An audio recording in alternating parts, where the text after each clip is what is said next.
Request Dr. Mahipal to go with his talk on intraoperative and early postoperative complications. Sir, we have Yep. a little time, yes, left. So all of us will.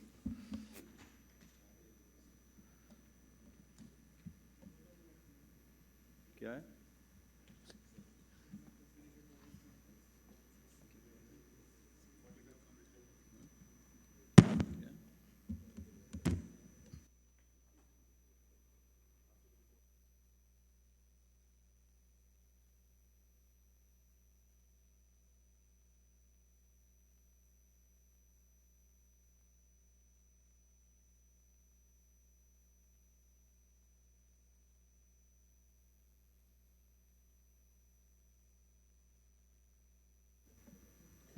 Thank you, Purendra. I'll just cut short my talk because this is just the loading which I don't want to show because it has been shown. Post-op management, normally we give steroids and antibiotics and we need to lower the pressure.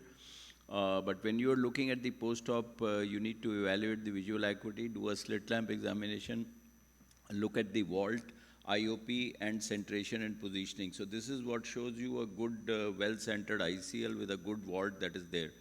The complications have been bunched into preoperative, intraoperative, postoperative. You can note this down. That's entirely up to you. If you have a low vault, you can develop early cataract, and the chances, that means that the lens is small, chances of toric ICL rotation are there. This typically shows you an anterior subcapsular cataract. More often than not, it can also be because of retained viscoelastic. So washing the viscoelastic is also something very important.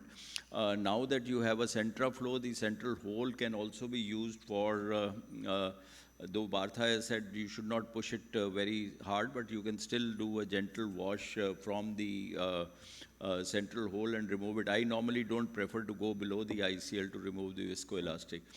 This is just to show you a femto procedure. This is a flax being done in a patient who had a cataract. Where you get fooled in this, you can see, so the anterior capsule has to be below the lens. So you can see that's the lens, so you have to actually bring in these bubbles. And the pupil, it is the optic of the ICL that the Catalyst machine kind of picks up as this thing. So you have to be very careful on that particular thing. This is a good, I always use trypan blue because there could be some places there is attachment. You can go in very easily and just bring out the ICL. And as has been told, I think by Dr. Ramamurthy, you will do a hand over hand technique. You don't need to extend the incision. And this is you can see it can very easily be pulled out. And then because the phaco has been done, IOL power calculation is not a problem. This has been shown, toric ICL repositioning Varion system, which is there.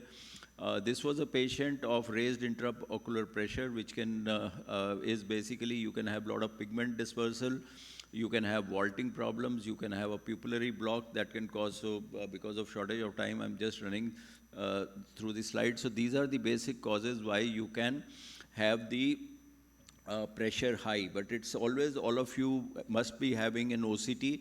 In case you have a problem, then you just need to put the patient on an OCT and you can see it's a lens that has been put upside down. So it's an inverted ICL with near absent vault, and the BCAA was obviously not good, and the increased IOP. So this is something that you have to see, and it is an immediate intervention that you would require to remove this ICL and put it in the proper manner. Retained viscoelastic, AC overfill, pigment dispersal can be there, pre-existing open angle glaucoma, steroid response, malignant glaucoma can be there.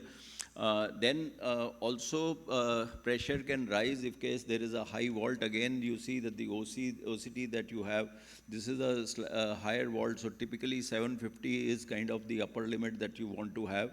So you can see this vault is going up to 900 microns. So this is what you can pick up on the OCT. So phakic implant is my procedure of choice. I don't do a laser vision correction more than 10 diopters of myopia. Some people keep it at 8. It's a useful procedure in thin corneas or patients who are LASIK rejects. And near IOLs, now ICL models are there. Now you have ICL which can also be having an EDOF on it. So that has just been launched commercially in India, that you can have an EDOF ICL for patients above 40, but typically my preference for patients who are above 45 or 50 would be for doing a presbyopic lens exchange in these particular cases if they really want to take care of their refractive error. So this is all I would say, and I think I have finished in your 3-4 minutes. Thank you. very Thanks much. a lot. Thanks a lot.